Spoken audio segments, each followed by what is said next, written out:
नमस्कार मंडळी. चोराडे मैदानाचा गट क्रमांक 3 सुटला. मित्रांनो, या गटामध्ये मथुरा फार्म उर्मिलाताई गायकवाड यांचा अर्जुन होता. आणि मित्रांनो, आपला माहितीच आहे सध्या चालू सीझनमध्ये मैदानं गाजवते तो म्हणजे उर्मिलाताई यांचा अर्जुन असेल किंवा कंदूरचा राजा असेल. राजाने तर मित्रांनो काल मथुरसोबत एक नंबर केला आहे. तो पण पब्लिकने मित्रांनो जबरदस्त आणि टॉप पलाला मथुरची चांगली साथ दिली राजाने.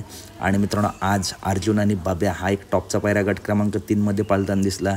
या गटामध्ये मित्रांनो एकच गाडी पळाली आणि तुफान असं स्पीड लागला आहे, तुम्ही बघताय. आणि या चोराडे मैदानामध्ये ही गाडी आता सेमीपात्र झाली आहे. मित्रांनो, माईक नसल्यामुळे थोडा बॅकग्राऊंडचा आवाज येतो आहे, त्यासाठी सॉरी. परंतु पुढच्या व्हिडिओमध्ये माईक चांगला क्लिअर आवाज येईल. व्हिडिओ आवडले असेल तर नक्की व्हिडिओ लाईक करा, चॅनलला सबस्क्राईब करा, कारण बैलगाडी क्षेत्रातील सर्व अपडेट नेहमीच आपल्या चॅनलवरती येत असतात. आणि मित्रांनो, खरोखर तुफान असं स्पीड आहे उर्मिलाताई यांच्याच दोन्ही नंदींना, अर्जुनलासुद्धा. आणि अर्जुनसोबत आहे तो कंदूरचा राजा, घरचा साज आहे मित्रांनो सध्या त्यांच्याकडे. तर व्हिडिओ आवडले असेल तर नक्की व्हिडिओ लाईक करा. बाब्याला आणि अर्जुनला सेमीसाठी खूप शुभेच्छा.